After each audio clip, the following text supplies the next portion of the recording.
Welcome. For those of you who are new, you are watching Quantum ASMR. And for those of you who aren't new, welcome back.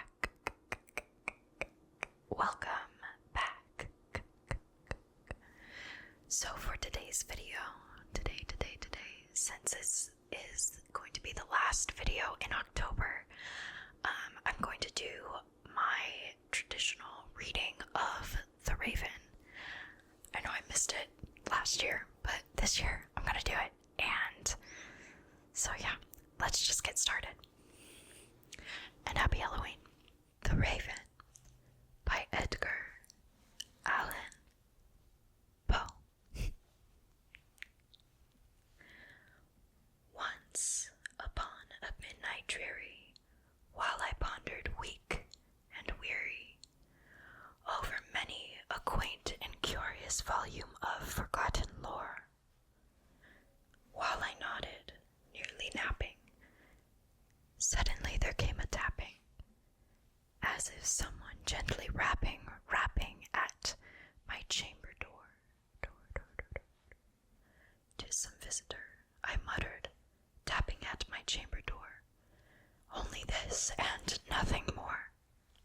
Ah, distinctly, I remember it was in the bleak December, and each separate dying ember wrought its ghost upon the floor. Eagerly I wished the morrow, vainly I had sought to borrow from my books surcease of sorrow for the lost Lenore, for the rare and radiant maiden whom the angels named Lenore, nameless here forevermore.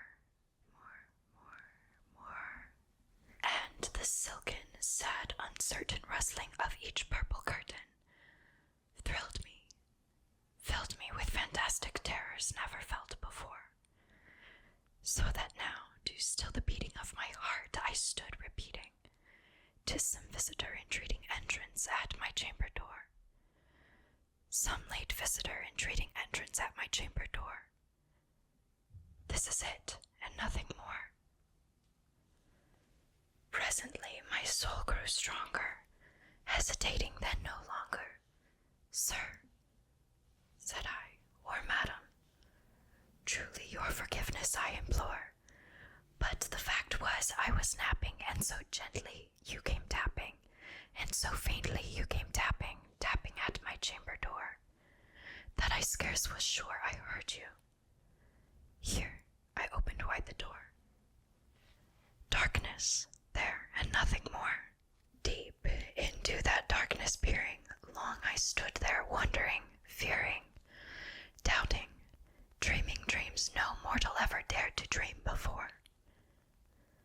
But the silence was unbroken, and the stillness gave no token, and the only word there spoken was the whispered word, Lenore, Lenore, Lenore, Lenore. Merely this, and nothing more. Back into my chamber turning, all my soul within me burning, soon again I heard a tapping somewhat louder than before. Surely, said I, surely that is something at my window lattice. Let me see then what thereat is, and this mystery explore. Let my heart be still a moment, and this mystery explore. 'Tis the wind, and nothing more.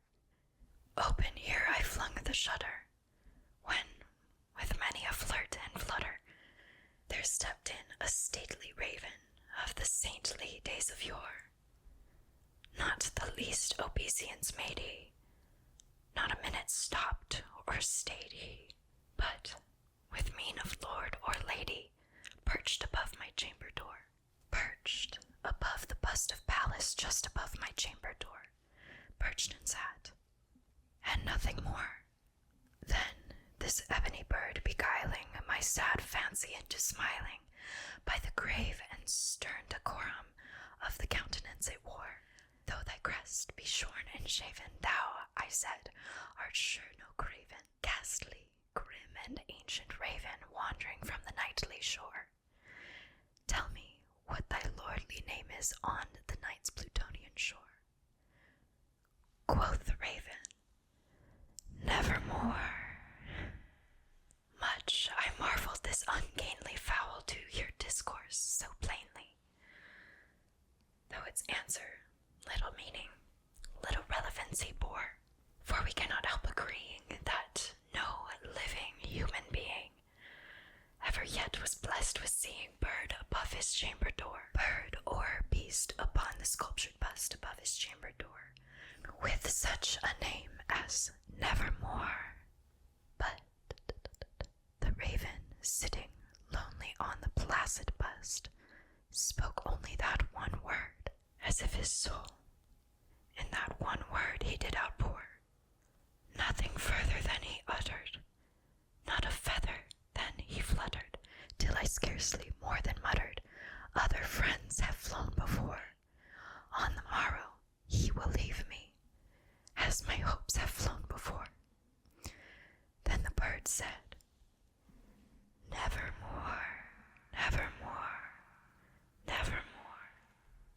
Startled at the stillness broken by reply so aptly spoken, doubtless, said I, what it utters is its only stock and store, got from some unhappy master whom unmerciful disaster followed fast and followed faster till his songs one burden bore, till the dirges of his hope that melancholy burden bore, of never, nevermore.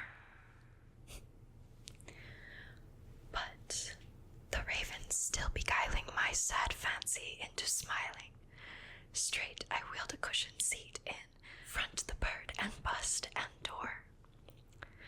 Then upon the velvet sinking I betook myself to linking fancy unto fancy, thinking what this ominous bird of yore, what this grim, ungainly, ghastly, gaunt, and ominous bird of yore meant in croaking, nevermore. This I sat engaged in guessing, but no syllable expressing to the fowl, whose fiery eyes now burned into my bosom's core.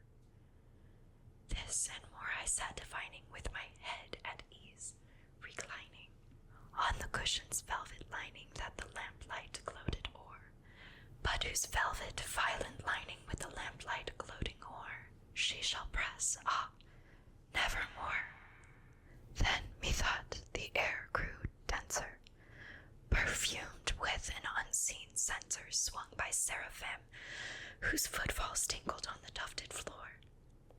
Wretch, I cried, thy God hath lent thee, by these angels he hath sent thee respite and repentee from thy memories of Lenore. Quaff, oh quaff this kind nepenthe, and forget the lost Lenore. Quoth the raven, nevermore.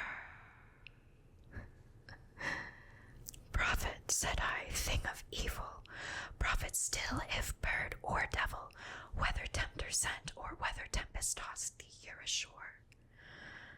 Desolate, all yet undaunted, on this desert land enchanted, on this home by horror haunted, tell me truly, I implore, is there balm in Gilead? Tell me, I implore. Quoth the raven, nevermore.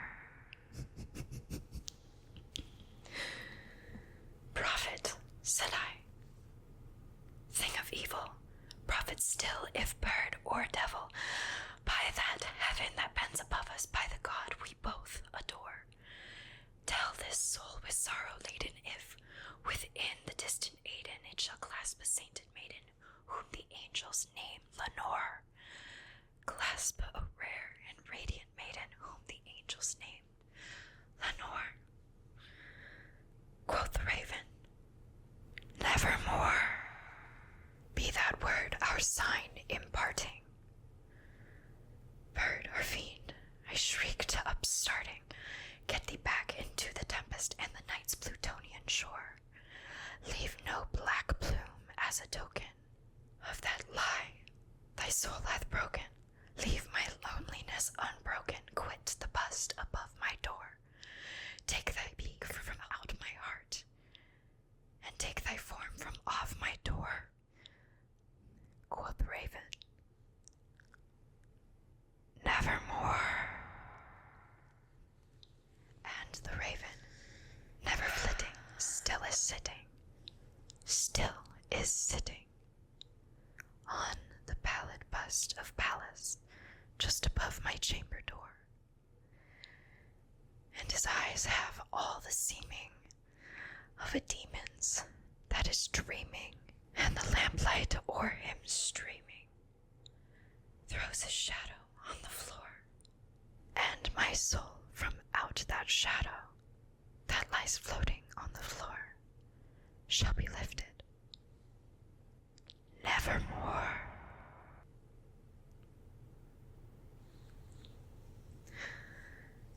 I hope that you have a good night, or a good morning, or a good day. Whatever time of day it is, I hope you are doing very well, and I will see you all